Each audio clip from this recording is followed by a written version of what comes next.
Capung itu bukan serangga lucu. Dia teror udara. Capung kelihatan kalem, warna-warni, terbang santai. Padahal aslinya pembasmi nyamuk alami.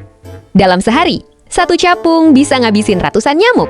Nyamuk lewat dikit, langsung nggak kelihatan lagi. Mata capung punya ribuan lensa. Bisa lihat hampir 360 derajat. Mau kabur kemanapun, tetap ketahuan.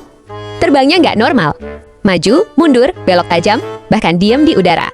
Jadi kalau di rumah kalian banyak nyamuk, ternak capung adalah solusi.